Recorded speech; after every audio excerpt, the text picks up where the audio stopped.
Shalom warga kerajaan. Saya sampaikan apa yang kita harus lakukan di dalam suasana seperti ini. Yang pertama saya katakan take heed of yourself. Waspada.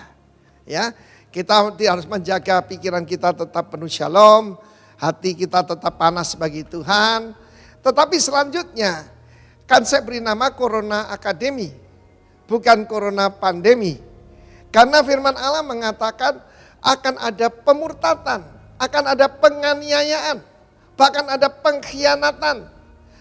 Mereka akan saling membenci. Belum pernah saya alami, yaitu perang doktrin yang saling menjelekkan, pasti masuk neraka dan sebagainya. Seperti sekarang ini, aneh sekali. Senjata itu harus diarahkan kepada musuh.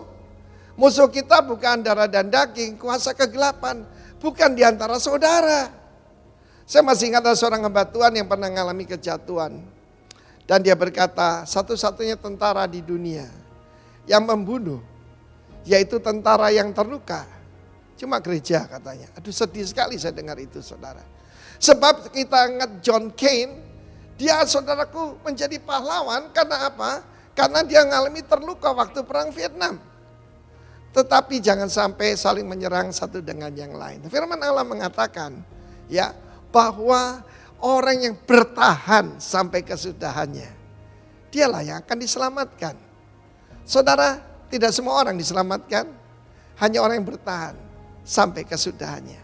Karena itu saya sampaikan bagaimana dalam Corona Academy ini, pertama kita diajarkan yaitu panjang sabar, lalu kemudian ketekunan dan ketahanan. Dan di sini hipomeno artinya tahan di bawah tekanan. Tahan menghadapi penderitaan. Tidak pernah diajarkan bahwa kalau kita mengikut Kristus, everything's gonna be alright. Selalu ada promosi. Firman Allah mengatakan, Rasul Paulus membukakan rahasia ini. Bagi kita bukan cuma mendapat kasih karunia untuk diselamatkan, tapi juga kasih karunia karena menderita karena nama Yesus. Dalam hidup saya, berapa kali saya difitnah orang karena nama Tuhan. Dibenci karena nama Yesus. Saudaraku yang kekasih, dan saya mengerti rahasia ini. Saya belajar seperti Musa. Musa mengatakan penghinaan karena Kristus itu lebih dari harta benda Mesir. Karena itu di dalam Corona Academy ini kita sedang belajar ketahanan. Ya, kita tahan tidak ngomong sembarangan. Kita tahan yaitu menghadapi apapun kita bisa tetap mengucap syukur. Kita tidak bilang nih hari buruk, kita katakan this is the day that the Lord has made. Dan kita masuk hadiratnya dengan ucapan syukur. Karena itu umat Tuhan, pertama-tama periksa hatimu. Tetapi juga kita harus periksa ketahanan kita.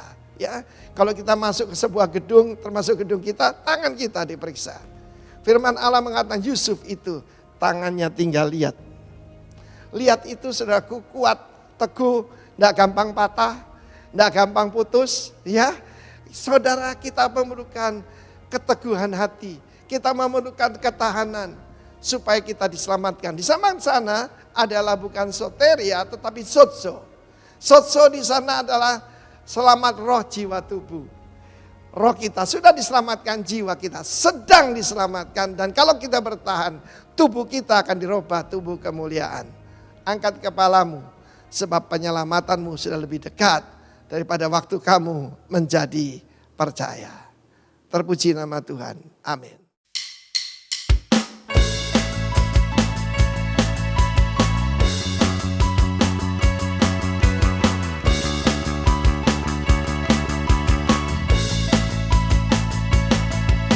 Tak terbayang kebesaran dan tak terbanding kekuatanmu Tuhan.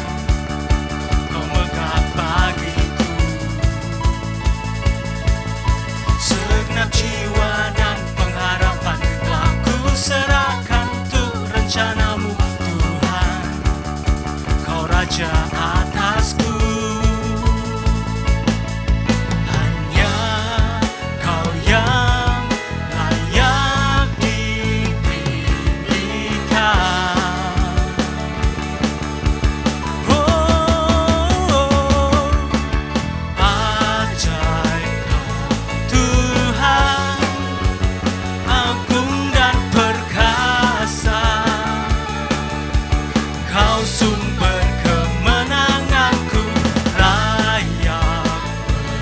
berkuasa memerintah selamanya.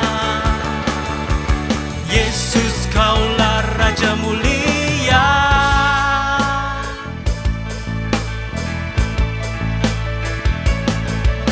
tak terbayang kebesaran-Mu dan tak terbanding kekuatan-Mu, Tuhan. Kau megah bagiku segenap jiwa dan pengharapan telah ku serahkan untuk rencana-Mu, Tuhan. Kau Raja atasku,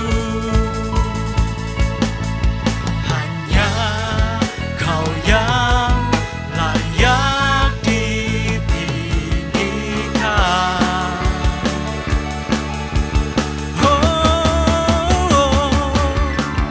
Ajaib Kau Tuhan, agung dan perkasa.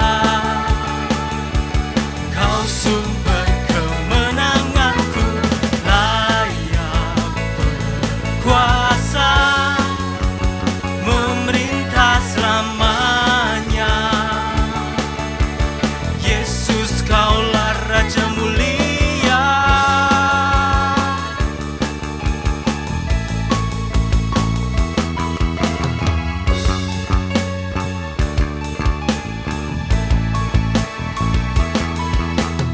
ajaib Kau Tuhan, agung dan perkasa. Kau sumber kemenanganku, layak berkuasa memerintah selamanya.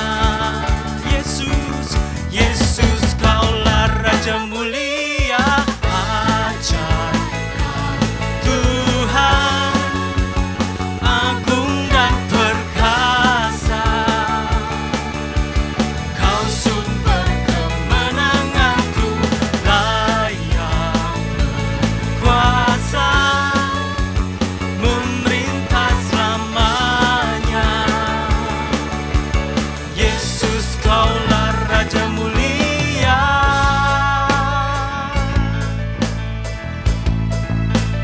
Raja mulia.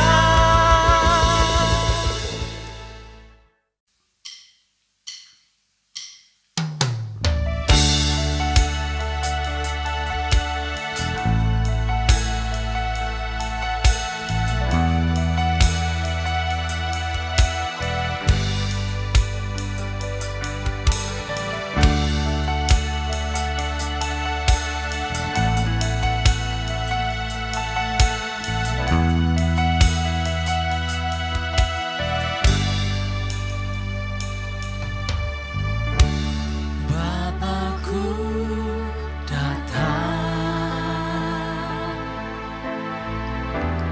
menyembah-Mu di sini. Ku percayakan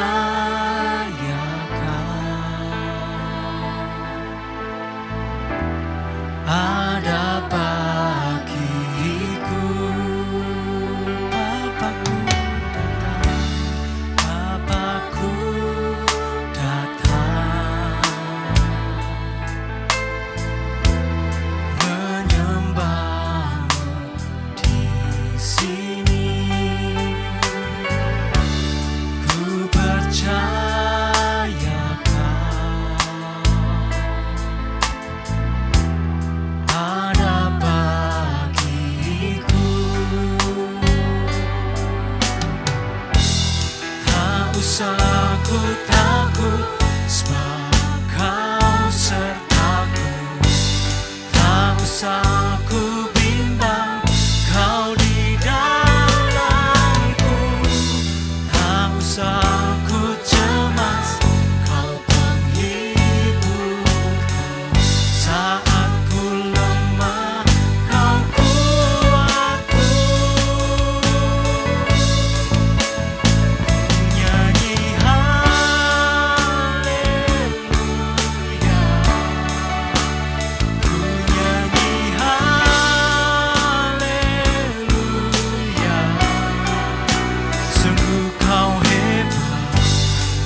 perkasa perbuatanmu.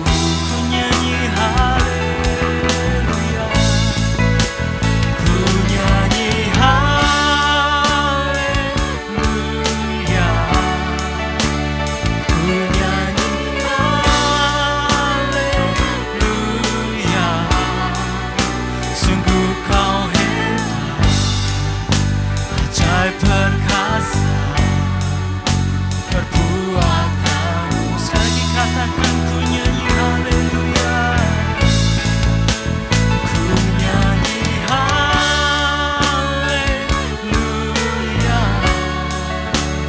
ku nyanyi haleluya.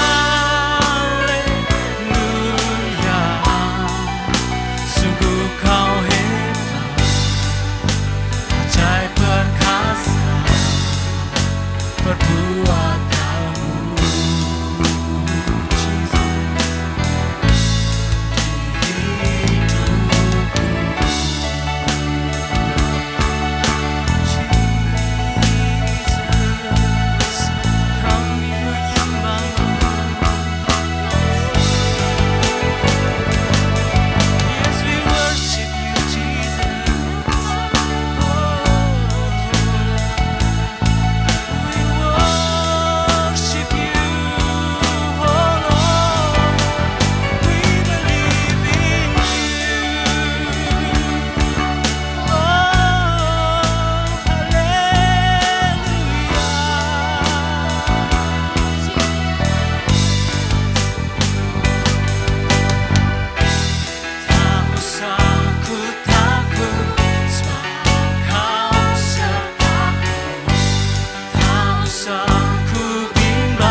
Shalom, puji nama Tuhan, kembali kita beribadah.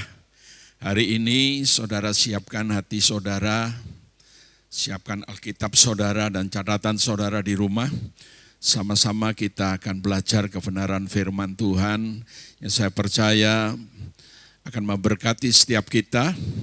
Karena kita tahu bahwa sampai hari ini pun kita belum bisa beribadah secara offline, ya sehubungan dengan kondisi di kota kita yang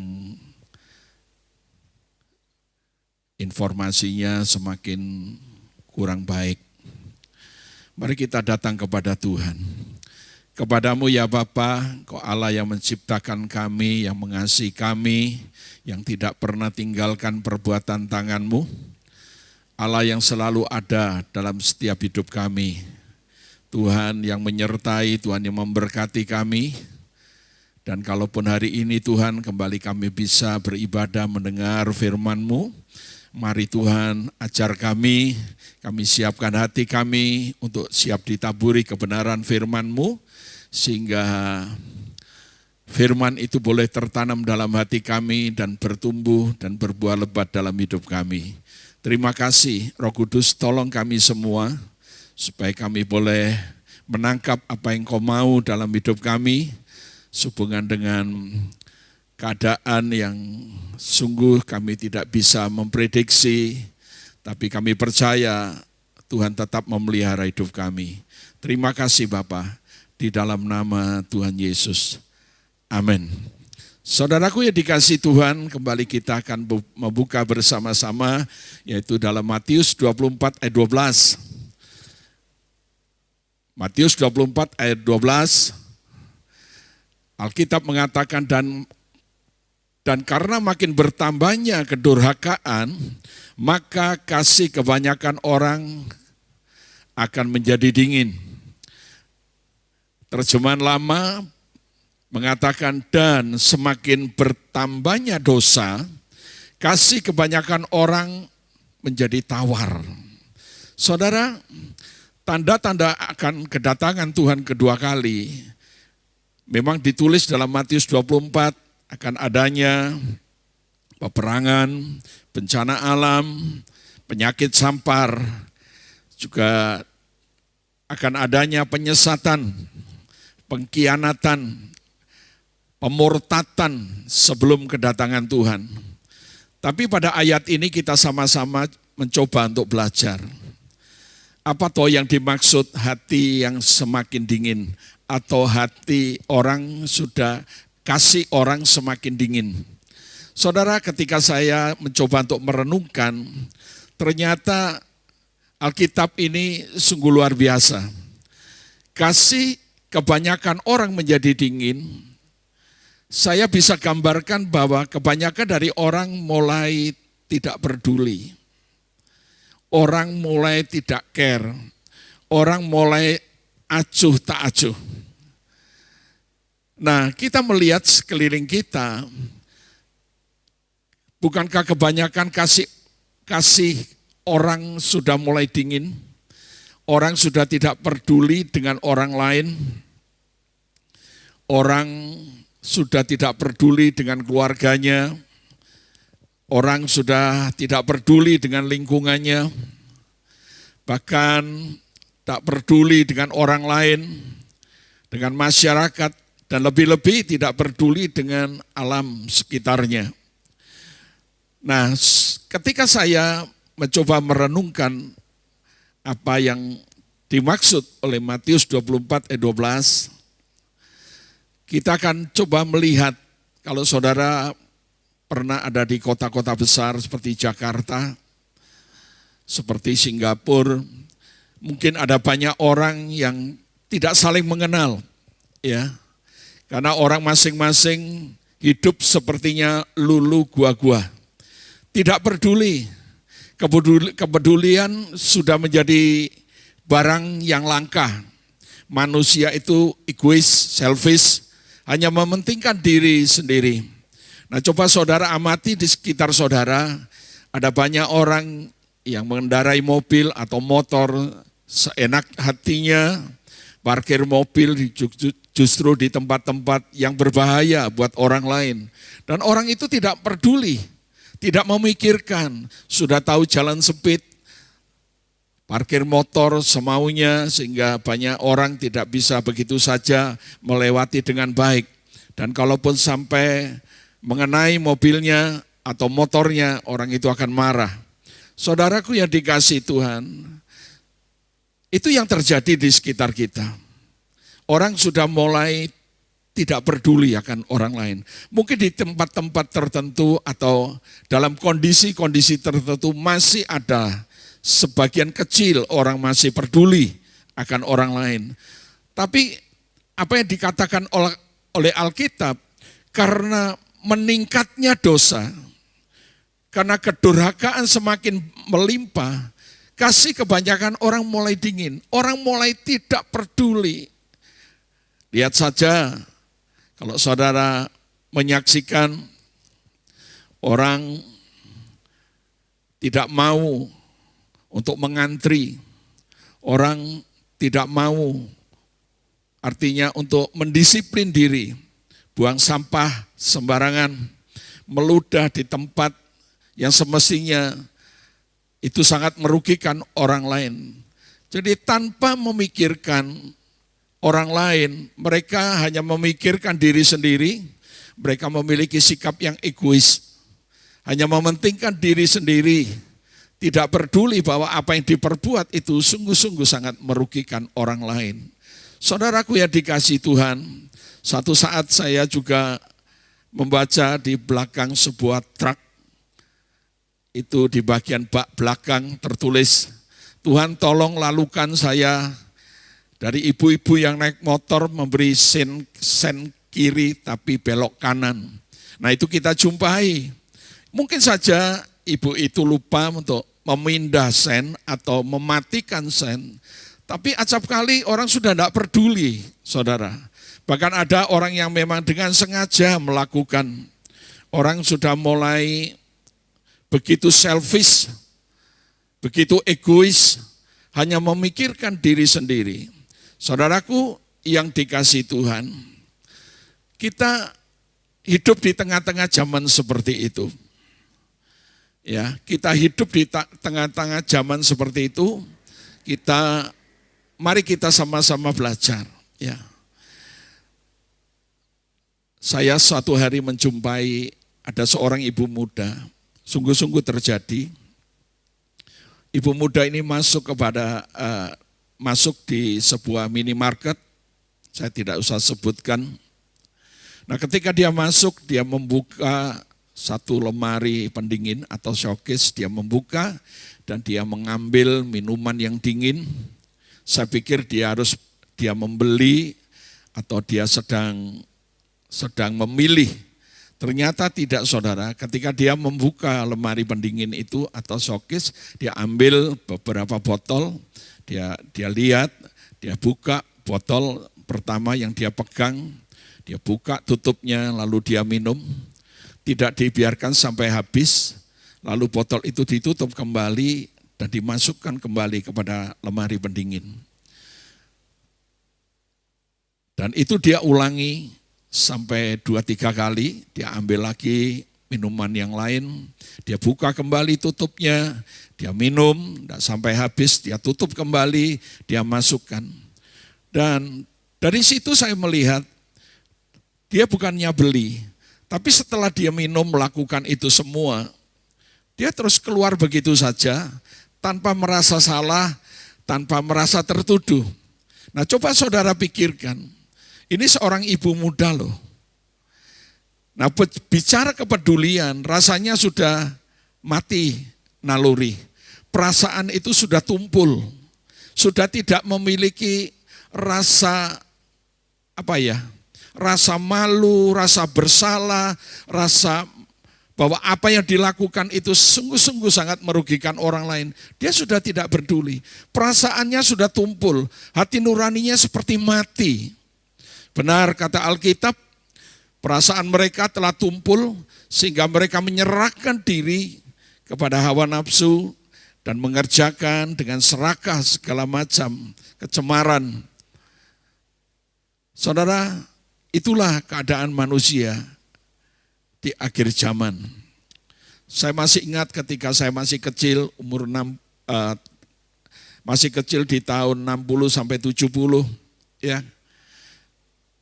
Pada waktu itu kalau ada orang yang ketangkap basah melakukan dosa, entah apapun dia berusaha untuk menutupi mukanya, dia berusaha untuk, ya pokoknya dia tidak mau bahwa dosa itu akan diketahui oleh banyak orang. Sebuah kesalahan, pelanggaran itu dia mencoba untuk berusaha supaya orang lain tidak tahu. Tapi keadaan sekarang berbeda, bukan? Justru orang sekarang sepertinya berbuat dosa, melakukan sebuah kesalahan, itu tidak merasa bersalah. Kita melihat di media sosial, orang-orang yang melakukan dosa, orang-orang yang ya dalam tanda petik, dia melakukan satu perbuatan yang sesungguhnya tidak dikehendaki Tuhan. Sepertinya mereka malah bangga.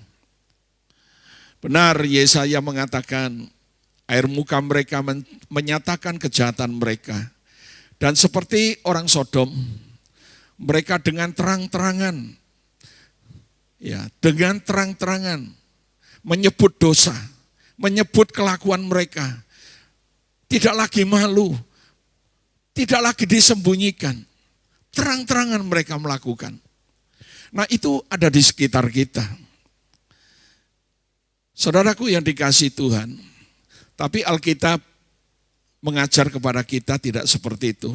Sebagai anak-anak Tuhan, orang-orang yang dikasihi Tuhan, kita diajar oleh Tuhan untuk memiliki satu kepedulian kepada orang lain. Memang kepedulian kita di masa-masa seperti ini sangat terbatas. Apalagi orang-orang yang sudah memiliki umur di atas 60, 70 lebih. Nah, orang-orang yang memiliki umur seperti saya yang sudah 60 ke atas, berjalan ke 70, itu tidak bisa seenaknya kita bisa keluar untuk melakukan aktivitas. Kita harus banyak di rumah. Kalau tidak perlu sekali kita tidak akan keluar rumah. Karena kita juga menjaga kesehatan, menjaga keluarga, menjaga semua orang lah. Intinya bahwa kepedulian kita mungkin pada saat-saat seperti ini sebagai hamba Tuhan, saya hanya membawa saudara, jiwa-jiwa saudara, nama-nama saudara saya bawa kepada Tuhan. Supaya Tuhan ada proteksi buat saudara semua. Saudara boleh dilindungi karena saudara toh masih bekerja, masih melakukan aktivitas, saudara juga harus bertemu dengan banyak orang. Nah dari situ saya sangat peduli sekali dalam arti kata saya bawa kepada Tuhan. Saya berkata kepada Tuhan, tolonglah sebagai pemimpin yang menjaga jiwa dari domba-domba yang Tuhan percayakan, supaya domba-domba ini tidak ada seorang pun yang kena COVID-19, apalagi sampai meninggal. Saya selalu minta kepada Tuhan. Saudaraku yang dikasihi Tuhan, mari kita melihat kondisi manusia saat ini, kondisi pada akhir zaman. Kalau saudara membaca di dalam 2 Timotius 3 ayat 1, bahasa Indonesia sehari-hari itu lebih jelas ya, lebih mudah kita mengerti sebagai orang-orang yang tidak berpendidikan tinggi. 2 Timotius 3 ayat 1 sampai 4 mengatakan begini, ingatlah ini, pada hari-hari terakhir akan banyak kesusahan. Bukankah itu yang sedang kita alami? Manusia akan mementingkan diri sendiri, bersifat mata duitan. Alkitab saudara mengatakan mencintai uang, sombong dan suka membual. Mereka suka menghina orang, memberontak terhadap orang tua, tidak tahu berterima kasih. Dan satu hal yang dikatakan oleh bahasa Indonesia sehari-hari, mereka membenci halal rohani. Mereka tidak menyukai perkara-perkara dari Tuhan. Mereka tidak mengasihi sesama, yang saya sebutkan, tidak peduli kepada orang lain. Tidak suka memberi ampun, tidak mudah memaafkan, tidak mau memaafkan. Mereka suka memburuk-burukan nama orang lain. Bukankah itu yang kita lihat di media sosial? Suka memaki, suka yang keras. Mereka kejam dan tidak menyukai kebaikan. Mereka suka mengkhianat, angkuh dan tidak berpikir panjang. Mereka lebih suka pada kesenangan dunia daripada menuruti Allah. Itulah kondisi yang ada di sekitar kita. Mungkin saudara berkata, ya kalau Tuhan sudah ngomong berarti kan memang terjadi. Berbeda saudara. Apa yang Tuhan sampaikan lewat tulisan Rasul Paulus, karena Tuhan sedang memberikan pewahyuan kepada Rasul Paulus, bahwa kondisi akhir zaman memang seperti ini. Hari-hari yang kita lalui, dimanapun saudara bertemu dengan orang, ada begitu banyak orang yang tidak peduli. Bahkan dengan lingkungan tidak peduli. Dengan orang lain tidak peduli. Ya. Saya memiliki seorang pegawai, kemarin dia cerita kepada saya, satu hari dia naik motor lewat kampung, tentunya di kampung gang kecil, mungkin cukup hanya satu becak. Dan dia tentunya tidak bisa mengendarai motor dengan semaunya, dia berjalan dengan pelan. Namun tidak diduga bahwa dari pintu sebuah rumah, karena itu tidak ada jarak yang memadai, begitu buka pintu langsung jalan kampung itu. Anak kecil keluar dari rumah, buka pintu langsung lari. Dan pegawai saya ini tentunya begitu terkejut, mencoba untuk menghindari anak itu. Dan memang betul anak itu tidak sampai tertabrak. Tapi akibatnya pegawai saya ini, dia jatuh, dia luka-luka. Tapi yang aneh, dia berkata, sekalipun saya sudah berusaha secara refleks, saya menghindari anak itu saya tabrak. Bahkan saya sampai jatuh, badan saya banyak luka. Tapi orang-orang yang ada di sekitar situ, tidak ada seorang pun yang peduli. Tidak ada seorang pun yang mencoba tanya atau mencoba untuk menolong saya, membangkitkan saya dari kejatuhan. Tidak ada. Mereka semua sepertinya tidak ada terjadi apa-apa. Nah itu yang kita alami, yang kita lihat di sekeliling kita. Ada begitu banyak orang yang tidak peduli akan orang lain. Tapi Tuhan mengajar kita tidak seperti itu. Sekalipun orang-orang dunia, orang-orang yang belum di dalam Kristus melakukan hal-hal seperti itu, Tuhan tidak mengajar seperti itu. Mungkin saudara berkata, ya kalau saya di dalam Tuhan, atau orang yang sudah di dalam Tuhan, tidak mungkinlah tidak punya kepedulian. Jangan cepat-cepat saudara memiliki pandangan seperti itu.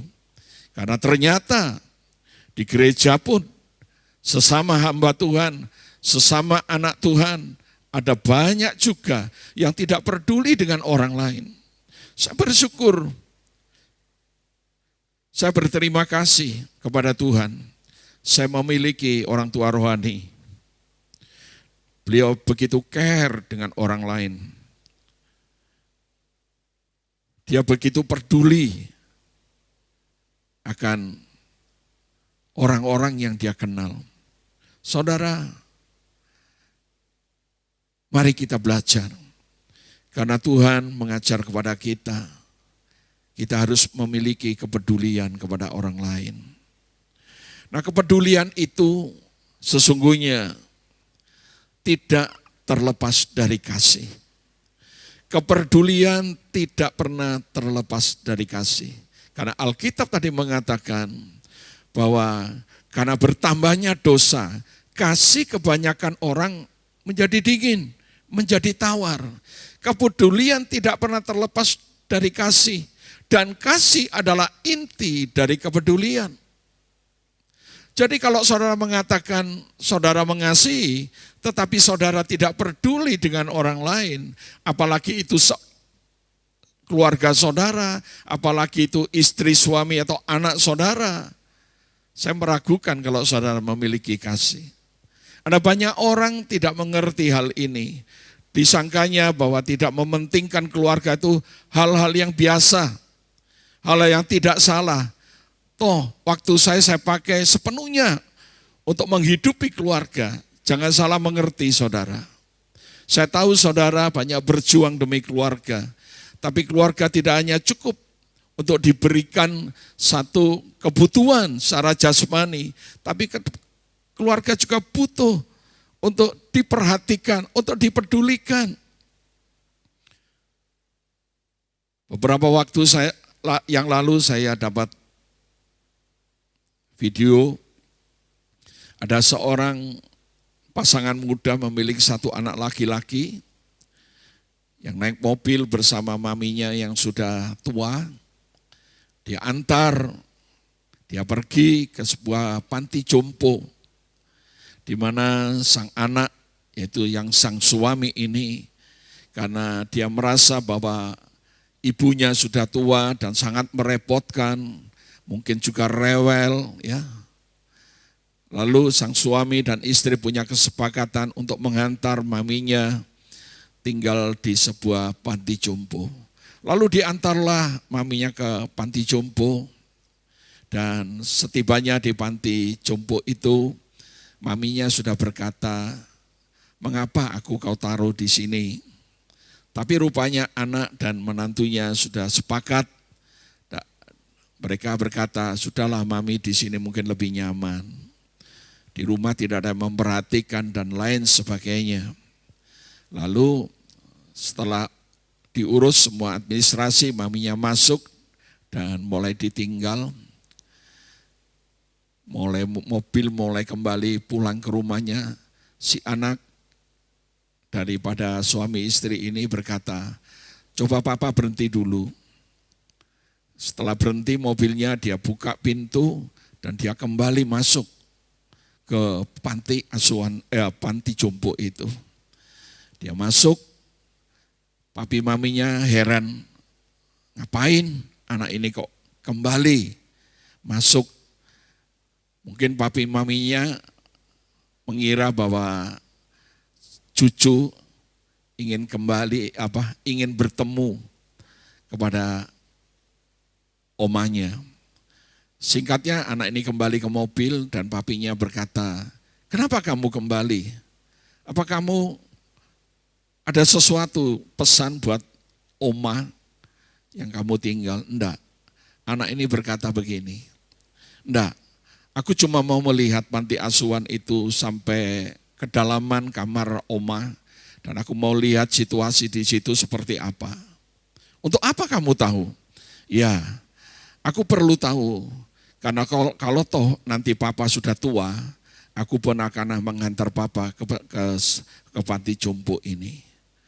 Dari situ, papinya mulai sadar, dia tidak kembali, artinya dia tidak meneruskan niatnya untuk menaruh maminya di panti jompo, dan dia kembali ke panti jompo itu dan dimulai mengambil kembali maminya. Karena mungkin dia takut satu hari kelak apa yang dia perbuat, apa yang dia tabur juga dia akan tuai. Saudaraku yang dikasihi Tuhan, Alkitab mengajar kepada kita di dalam 1 Timotius 5 ayat 8 mengatakan, "Tetapi jika ada seorang yang tidak memeliharakan sanak saudaranya, apalagi itu seisi rumahnya, orang itu murtad dan lebih buruk dari orang yang tidak beriman." Orang yang tidak memelihara keluarganya, apalagi seisi rumahnya, orang itu dikatakan oleh Tuhan, orang itu murtad dan lebih buruk dari orang yang tidak beriman. Puji nama Tuhan, kita punya Tuhan Yesus yang selalu peduli akan kita. Dan dia juga mengajar kepada kita bagaimana kita harus memiliki satu kehidupan yang berbeda dengan orang lain. Saudaraku yang dikasihi Tuhan, kalau saudara membaca di dalam Lukas 10 ayat 25 sampai 37, di sana diceritakan ada seorang ahli agama, guru agama, ahli Taurat, bertanya kepada Yesus, "Guru, untuk memperoleh hidup kekal, apa yang harus aku lakukan? Apa yang harus aku perbuat?" Jawab Yesus, "Apa yang tertulis dalam hukum Taurat? Apa yang kau baca di sana?"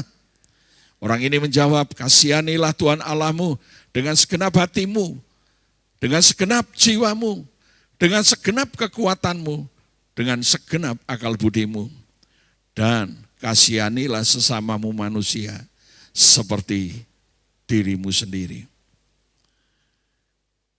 Nah, pada waktu Yesus memberikan jawaban ini, orang ini berkata, untuk membenarkan dirinya, dia berkata, "Siapa sesamaku manusia itu?" Kerap kali kita jumpai saat kita mau peduli atau menolong orang lain, kita selalu melihat siapa sesama kita. Apa yang menjadi ukuran kalau kita mau menolong orang lain? Apa yang menjadi ukuran untuk kita peduli akan orang lain? Nah, orang yang bertanya kepada Yesus ini, Alkitab mengatakan, tetapi untuk membenarkan dirinya, orang itu berkata kepada Yesus, siapa sesamaku manusia? Bukankah dia harus sama dengan keyakinanku? Bukankah dia harus sama dengan status sosialku? Bukankah dia sesama itu harus sama dengan warna kulitku? Bukankah orang yang dikatakan oleh engkau sesama itu harusnya sama persis dengan aliran, dengan gerejaku, dengan sinodeku? Apakah kita kira-kira seperti itu? Kita tahu Tuhan tidak pernah membedakan manusia, tapi acap kali kita manusia membedakan orang. Ketika kita menolong orang, memperhatikan orang, peduli kepada orang lain, kita selalu melihat, kita selalu membandingkan diri kita dengan orang itu. Sama ndak ya dengan warna kulitku? Sama ndak ya dengan aliran gerejaku? Sama ndak ya dengan kelompokku, keluargaku? Saudara, hilangkan semuanya itu. Karena kita di dalam Kristus, Tuhan tidak pernah membedakan seperti itu. Saudara, lalu Tuhan Yesus memberikan sebuah perumpamaan. Ada seorang yang turun dari Yerusalem ke Yeriko. Nah, di tengah jalan orang ini dirampok, hartanya diambil, dipukuli, sampai luka parah. Nah, kebetulan ada seorang imam lewat. Dan imam ini melihat keadaan kondisi orang yang dirampok itu. Yang luka-luka parah, yang sudah tidak berdaya. Namun apa dikatakan Alkitab? Justru imam ini melihat, dia mencoba untuk menyeberang ke seberang jalan lain. Dia mencoba menghindar, dia mencoba tidak peduli, tidak ada urusan dengan orang yang dirampok ini. Dia lihat, tapi dia berjalan di sisi lain, di seberang yang lain. Dia tahu, tapi dia tidak peduli. Itu yang dipaparkan oleh Tuhan. Bukankah imam itu melayani Tuhan?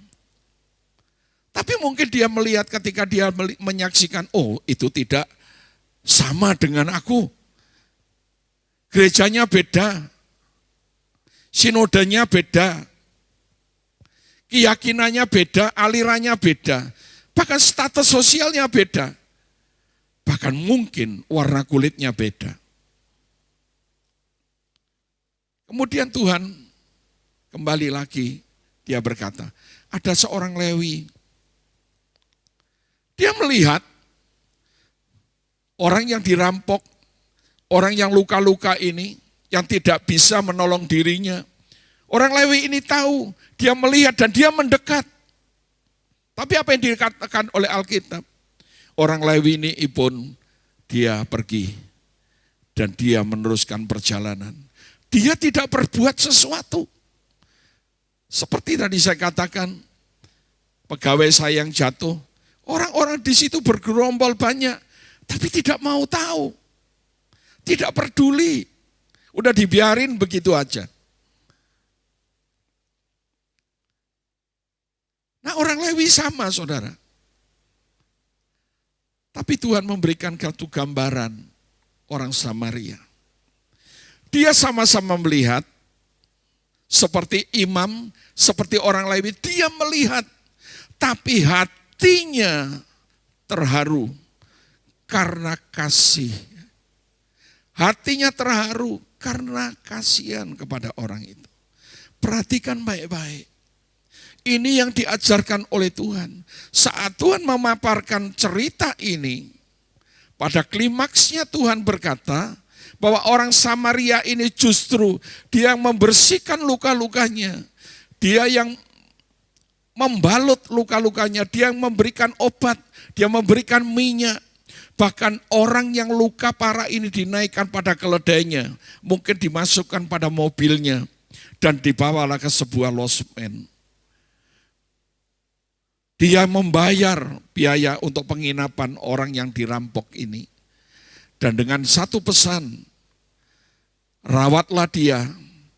Kalau engkau belanjakan atau ada pengeluaran-pengeluaran lebih dari apa yang aku bayar hari ini, aku akan datang kembali dan aku akan membayarnya. Tuhan berkata kepada ahli Taurat ini, kalau engkau sudah mendengar cerita ini, menurut kamu siapa sesama manusia? Dia berkata, orang Samaria itu yang telah menolong orang yang dirampok itu. Saudara, itulah sebuah kebenaran. Jangan kita menolong orang, peduli pada orang. Memang butuh pengorbanan. Kasih itu butuh pengorbanan. Tidak bisa kasih itu hanya diucapkan begitu saja. Tapi kasih itu butuh pengorbanan. Saudaraku yang dikasih Tuhan, Amsal 19 ayat 17 mengatakan, barang siapa peduli kepada orang lemah, menaruh belas kasihan kepada orang lemah. Barang siapa menaruh belas kasihan kepada orang lemah, peduli kepada orang lemah, dia memiutangi Tuhan. Dan Tuhan akan membalas apa yang telah diperbuatnya. Sama dengan Lukas 10. Yang pada akhirnya Tuhan berkata, rawatlah dia, ini aku membayarnya segala biaya. Kalaupun ada biaya yang kau keluarkan lebih dari ini, aku akan datang kembali dan aku akan membayarnya. Apa yang kita lakukan kepada sesama kita, sekalipun mungkin itu tidak sama-sama di dalam Tuhan. Tuhan memperhitungkan. Tuhan melihat. Karena bagi Tuhan yang dilihat adalah sikap hati saudara. Yang peduli akan orang lain. Yang menaruh belas kasihan kepada orang lain. Yang menaruh kasih kepada orang lain. Mari kita belajar apa yang diajarkan Tuhan. Dia Tuhan yang peduli akan kehidupan kita. Mazmur 103 ayat 13 mengatakan, seperti Bapa sayang kepada anak-anaknya, demikian Tuhan sayang kepada orang yang takut akan Dia. Orang yang menghormati Tuhan, orang yang takut akan Tuhan adalah orang yang menghormati firman-Nya. Kalau Tuhan hari ini mengajar kita supaya kita menaruh belas kasihan kepada orang lain, ingat baik-baik, engkau sedang memiutangi Tuhan. Dan Tuhan akan membalasnya. Secangkir air putih saja yang kita bisa berikan kepada orang lain. Mungkin orang itu tidak terpandang.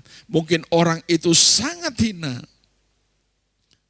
Bapa di surga melihat hatimu dan hatiku. Apakah engkau sungguh-sungguh benar-benar bahwa kepedulianmu itu muncul dari hatimu yang tulus. Kita tidak mau hidup sepertinya menginginkan pujian. Kita sepertinya pamer. Kalau kita sudah banyak hal bisa melakukan, menolong orang lain. Tapi biarlah hanya Tuhan yang tahu. Nah, saudaraku yang dikasihi Tuhan, kita belajar hari ini bahwa kepedulian kita kepada orang lain itu adalah berawal dari kasih yang ada di dalam hati kita. Dan kasih itu sesungguhnya sudah Tuhan tanam di dalam hati kita. Karena Roh Kudus sudah diberikan dalam hidup kita. Mari kita tundukkan kepala. Kami naikkan syukur kepadamu ya Bapa. Engkau Bapa yang baik, Engkau telah mengajar kepada kami. Supaya kami tidak hidup selfish, mementingkan diri sendiri. Kami tidak hidup hanya menjadi orang-orang yang serakah, yang haus hanya untuk mementingkan diri sendiri. Tapi Engkau mengajar kepada setiap kami supaya kami peduli akan orang lain. Terutama peduli akan keluarga kami, peduli akan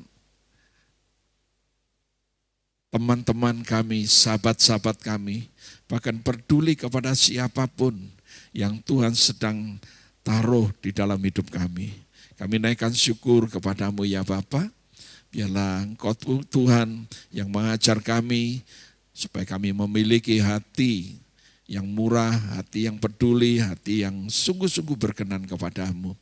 Biarlah lewat kebenaran ini, kami mulai dengan hidup cara baru. Kami tahu sekitar kami tidak menjanjikan. Ada banyak orang yang begitu selfish, mementingkan diri sendiri, angkuh sombong, berlagak, ya, mencintai dunia ini, mencintai uang. Tapi biarlah kami hanya mencintai Engkau dan mencintai sesama kami. Terpujilah namamu ya Tuhan, di dalam nama Yesus. Amin. Saudaraku yang dikasihi Tuhan, mari kita sama-sama akhiri. Kita percaya saudara sudah diajar Tuhan sendiri, supaya saudara memiliki hati yang penuh belas kasihan, hati yang peduli akan orang lain.